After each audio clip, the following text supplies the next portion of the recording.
And another question I had for you, based and kind of, I suppose, on that, you're talking about the team and all the different qualities that represent what the team is. I've also read that you wrote a few articles about what it is to be a small budget school, and that you have to compete most of the time with these larger budget schools. What do you consider Barry College a small budget school when it comes to like the forensics program? In terms of budget, yes, but for a small school to make such a splash, it's been amazing. Such a small, a school of our size. When we compete, we're competing against the big boys. We're competing against the Ivy League. We're competing against the Big Ten schools, the Pac-10 schools. And so in 2004, when we finished 6th in the nation, that truly was 6th out of everyone in the nation. When you consider not only the size of our school, but the fact that our budget is about, let's just say, a very small percentage of what most of these other schools in the top 10 have. It's pretty amazing. It says a lot for the students here. It does, and it's, making Martha proud, I think, is another good point.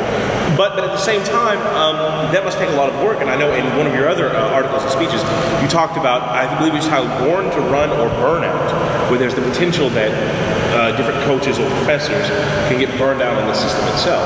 That was an article from the National Forensic Journal, I believe, in 2005. And you've been around this activity too long when they ask you to do the burnout part. And the sad thing is, I really am one of the dinosaurs in this.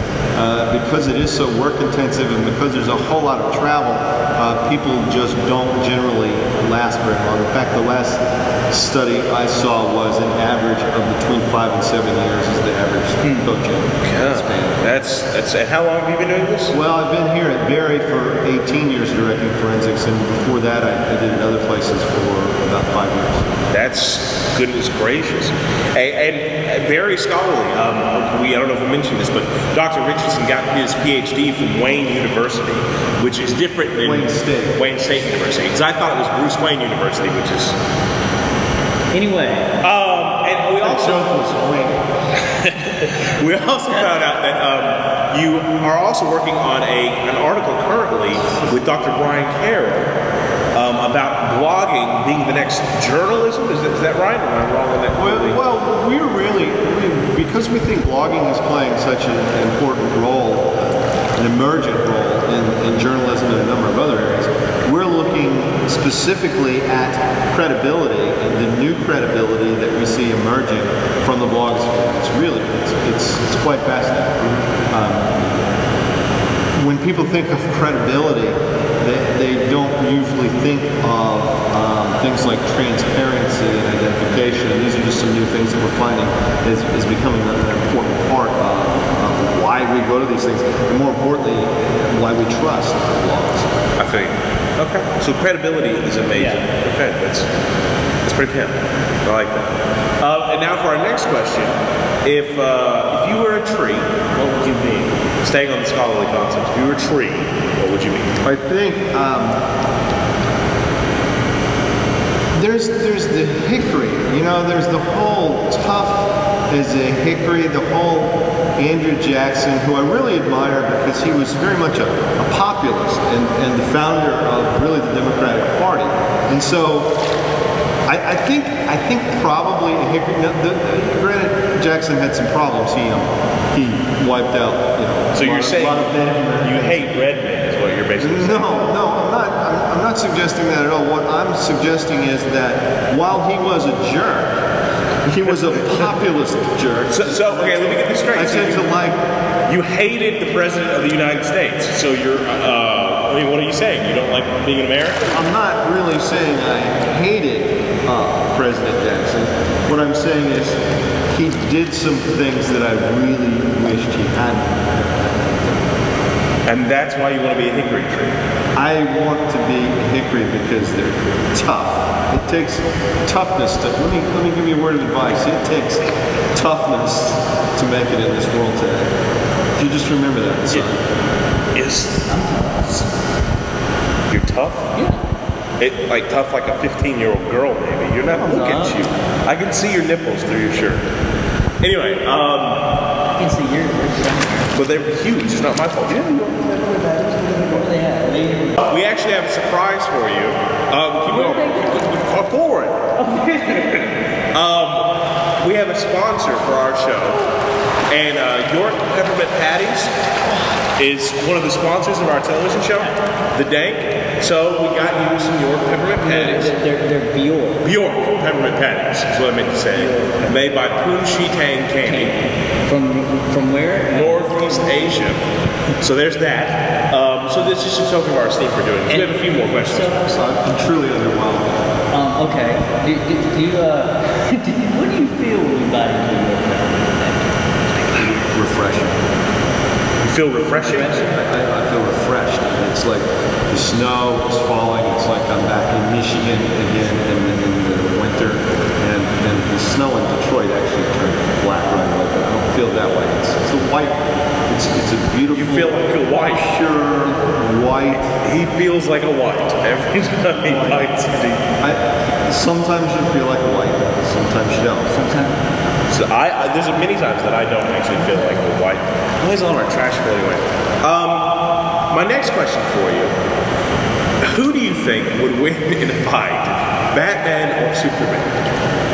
There's no question there. I mean, as long as you don't bring in, as long as there's no any extraneous like, oops, I got kryptonite in my utility belt. As long as we stay away from those kind of absurdists, you know, when we start bringing in all the absurd possibilities, then Superman hands down. Really? Oh yeah. I mean, Batman uses, you know, he's got too many gadgets. But that's the entire thing. I mean, Superman is an alien. Batman's an all-American human being. So in this dark, Batman is dark and disturbed and depressed. You agree with him? I agree. The power of the human spirit, people. That's what I want to say. Truth, justice, the American way. I believe that's all Superman now. Look, if strong as a hickory. I know. Look at his color scheme. It's red. You know, it's red, blue, and yellow. that's not. I'll show you what's strong as a hickory. Good Superman. I don't know. I just want to play with this. Okay, so my next question for you. Do you have a question for me? What's your favorite movie? My favorite. I know I've told you're a pretty big film buff.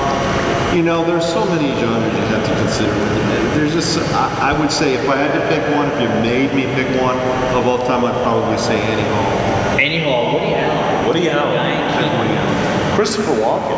That's right. That's right. Fantastic movie.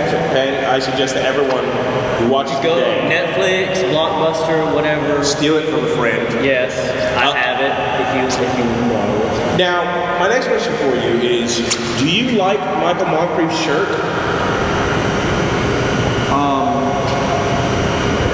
No. No, he does not like Michael Moncrief's It's shirt. okay. A lot of people do. It's okay. It's not a popular shirt. I don't have to give a reason or anything. No, I mean if you want to for free. No. You don't want. I don't like Moncrief in general. Then why am I doing this show? Because you like me, and it's just you want the experience to be around me. That's not true. That's not true. So, if you had to pick one, the Beatles or Elvis, who would you pick? If I had to pick one, as in one of the Beatles or Elvis, or should I have all the Beatles? You could probably have all the Beatles for a limited time. All the Beatles, absolutely. All the Beatles? Absolutely. What is your favorite Beatles? Especially if I could leave out Ringo and give more time to the other three. I think that's what everyone would want to do. What is your favorite Beatles album? My favorite Beatles album. You're getting out of it. You're getting out of it. Probably. You're getting out of it. Yeah. Probably the White Album. Why does everything come back to white things for you? It's like you didn't like the Native Americans before, and you wanted to be exclusively white when you I was born. He knows this. Don't say anything. I mean, he's I our was guest. born white trash in central Indiana in cornfields. Okay. Are you living in a cornfield? Pretty much. So you're a child from the corn. Children of the corn. That's. Oh, exactly. I'm very sorry. I